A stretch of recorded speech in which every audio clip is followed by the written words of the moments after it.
नमस्कार दोस्तों, हमारे चल रही थी इंडिया जीके के 1000 महत्वपूर्ण प्रश्नों की सीरीज। और इस सीरीज में हमने 7 वीडियो कंप्लीट देख लिए थे।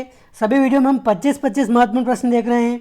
और देखिए, ये सीरीज का 8वां वीडियो है। इस तरह से हमारे इस वीडियो के बाद 200 महत्वपूर्ण प्रश्न कवर हो जाएंगे। सभी प्रश्न हम बिल्कुल व्याख्या सहित अच्छे से देख रहे हैं।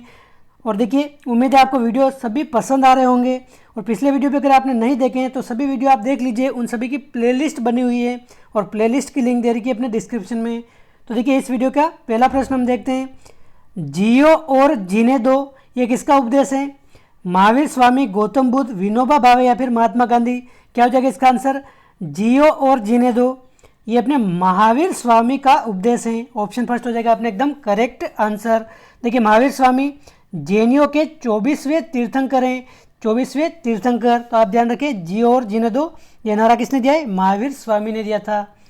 अगला प्रश्न है, कोंकण तट कहाँ से कहाँ तक विस्तृत है? तो देखिए, कोंकण तट कहाँ से कहाँ तक विस्तृत है? ये अपने गोवा से दमन तक विस्तृत है। ऑप्शन सी हो जाएगा अपने एकदम करेक्ट आंसर। और देखिए, पश्चिमी घाट पर स्थित है ये कोंकण तट। तो आप ध्यान रखिए, भारत के पश्चिमी घाट पर कोंकण तट स्थित है। और जो भारत के 3 राज्य हैं, गुजरात, गोवा, महाराष्ट्र, इन राज्यों में फैला है ये। तो आप ध्यान रखें, ऑप्शन सी, गोवा से दमन। अगला प्रश्न है, देश के 14 बड़े व्यावसायिक बैंकों का राष्ट्रीयकरण कब हुआ था? तो देखिए, देश के 14 बड़े बैंकों का राष्ट्रीयकरण ये हुआ था अपने 1969 में। 1969 डेट क्या थी? 19 जुलाई 1969 के दिन देश के 14 बड़े बैंकों का राष्ट्रीयकरण हुआ था। और इस समय प्रधानमंत्री कौन थी? इंदिरा गांधी की सरकार थी उस समय। तो इसका आंसर क्या हो जाएगा अपने 19 जुलाई 1969, ऑप्शन बी। अगला प्रश्न है, संयुक्त राष्ट्र की महासभा द्वारा मानव अधिकारों की सार्वभौमिक घोषणा को कब अंगीकार किया गया? तो देखिए, संयुक्त राष्ट्र की महासभा द्वारा मानव अधिकारों की सार्वभौमिक घोषणा को कब अंगीकार किया गया? ये अपने 10 दिसंबर 1948 को अंगीकार किया गया। ऑप्शन बी अपने सही आंसर है, 10 दिसंबर 1948 को। और देखिए, प्रश्न हमने पहले देखा था, 10 दिसंबर के दिन विश्व मानवाधिकार दिवस मनाया जाता है। विश्व मानवाधिकार दिवस अपने 10 दिसंबर के दिन मनाया जाता है। सबसे पहले कब मनाया गया था? 1948 में। अगला प्रश्न है, राज्यसभा का गठन संविधान के किस अनुच्छेद के तहत किया जाता है? अनुच्छेद 84, 82, 81, 80? क्या हो जाएगा इसका आंसर? तो देखिए, राज्यसभा का गठन अनुच्छेद 80 के तहत किया जाता है। ऑप्शन डी हो जाएगा अपने सही आंसर।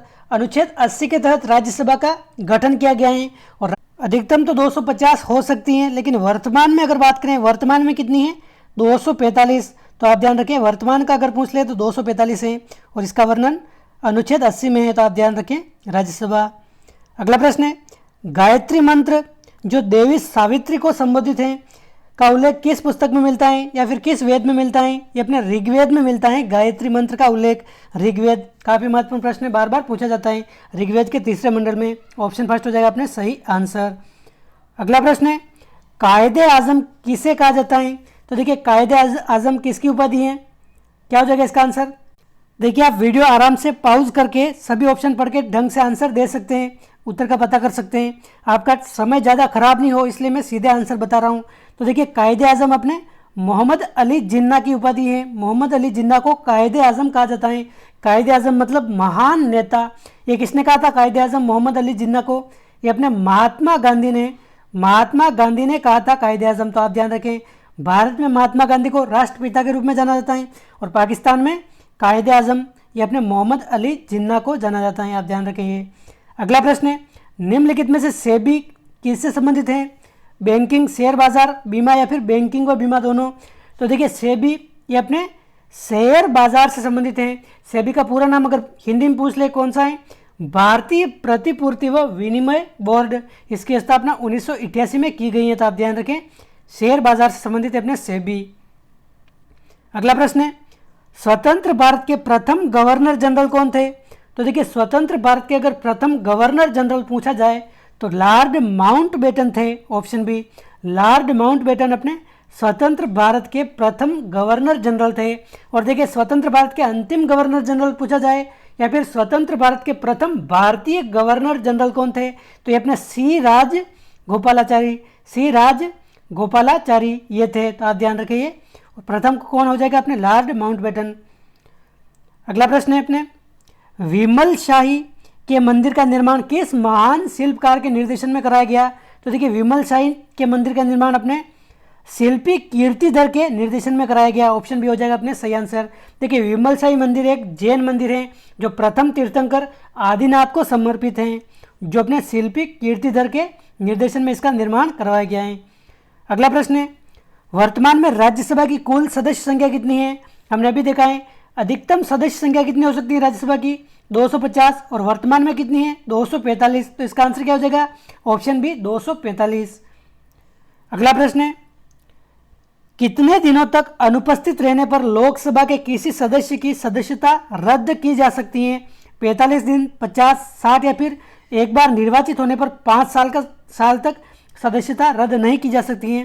तो देखिए इसका आंसर क्या हो जाएगा कोई भी अगर राज्यसभा सदस्य हैं मतलब जो सांसद हैं लगातार 60 दिन तक अनुपस्थित रहता है बिना सूचना दिए तो उसकी सदस्यता रद्द की जा सकती है। तो अपने ऑप्शन सी हो जाएगा एकदम करेक्ट आंसर। ऑप्शन सी इसका सही आंसर है 60 दिन। अगला प्रश्न है वर्तमान में कौन सी लोकसभा चल रही है। तो देखिए वर्तमान में जो भी 2019 के लोकसभा चुनाव हुए हैं इसके बाद से जब मोदी प्रधानमंत्री बने हैं फिर से 17वीं लोकसभा का गठन हुआ है 17वीं। तो आप ध्यान रखें ऑप्शन बी हो जाएगा सही आंसर। 17वीं लोकसभा चल रही है वर्तमान में। देखिए प्रथम लोकसभा का गठन कब हुआ था 1952 में। 1952 में लोकसभा का गठन हुआ था और वर्तमान में 17वीं लोकसभा चल रही है। जो भी वर्तमान में प्रधानमंत्री कौन है नरेंद्र मोदी। अगला प्रश्न है किस संविधान संशोधन के तहत मतदाता की आयु 21 वर्ष से घटाकर 18 वर्ष कर दी गई है। तो देखिए पहले वोट देने के लिए 21 वर्ष की आयु जरूरी थी, अभी वर्तमान में 18 वर्ष का व्यक्ति वोट दे सकता है। तो ये किस संविधान संशोधन के तहत किया गया। तो देखिए 61वें संविधान संशोधन जो कब हुआ था 1989 में। इस 61वें संविधान संशोधन के तहत मतदाता की आयु 21 वर्ष से घटाकर 18 वर्ष कर दी गई। तो आप ध्यान रखें ऑप्शन सी हो जाएगा अपने सही आंसर। 61वां संविधान संशोधन कब हुआ था 1989 में। अगला प्रश्न है लोकसभा में अनुसूचित जाति के लिए कितने स्थान आरक्षित हैं। तो देखिए लोकसभा में अनुसूचित जाति के लिए अपने 84 स्थान आरक्षित हैं 84। ऑप्शन डी हो जाएगा अपने सही आंसर। अगला प्रश्न है प्रश्न 16 है लोकसभा में सत्ताधारी दल का मुखिया कौन होता है। लोकसभा अध्यक्ष, राष्ट्रपति, उपराष्ट्रपति या प्रधानमंत्री।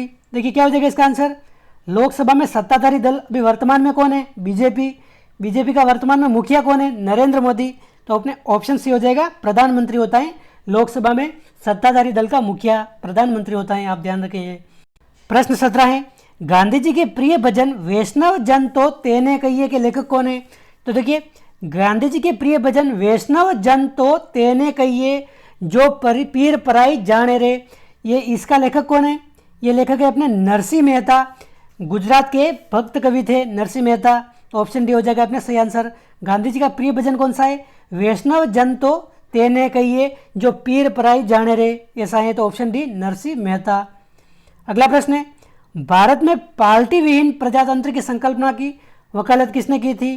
तो देखिए भारत में पार्टी विहीन यानी कि जो बीजेपी पार्टी, कांग्रेस पार्टी, इसके बिना जो प्रजातंत्र की संकल्पना की थी ये अपने जयप्रकाश नारायण हैं।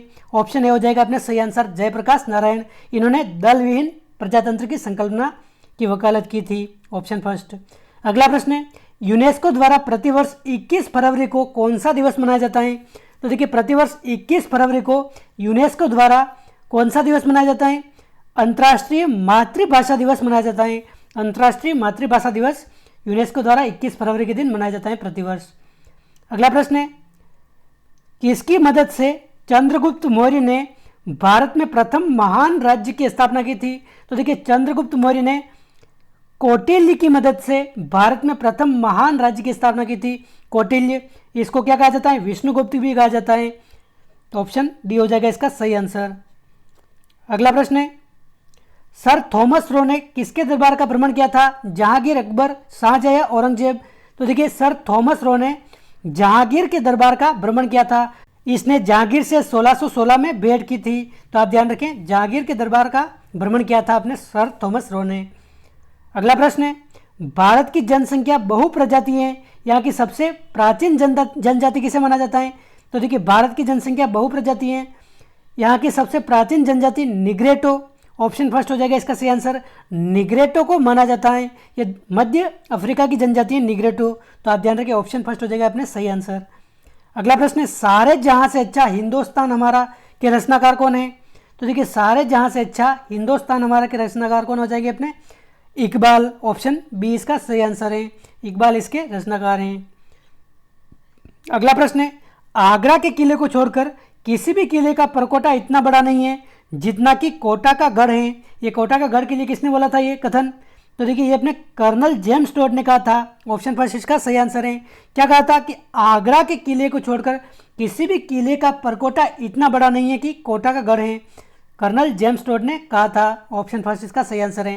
देखिए कर्नल जेम्स टोड का एक उपनाम भी है, वो आपको कमेंट करके बताना है सभी को। कर्नल जेम्स टोड को किस उपनाम से जाना जाता है? आप सभी को कमेंट करके बताना है। अगला प्रश्न है किस गवर्नर जनरल के कार्यकाल के दौरान कलकत्ता में विक्टोरिया मेमोरियल हॉल का निर्माण हुआ था? तो देखिए कलकत्ता में विक्टोरिया मेमोरियल हॉल का निर्माण होर्डिंग के समय हुआ था, ऑप्शन डी होर्डिंग के समय।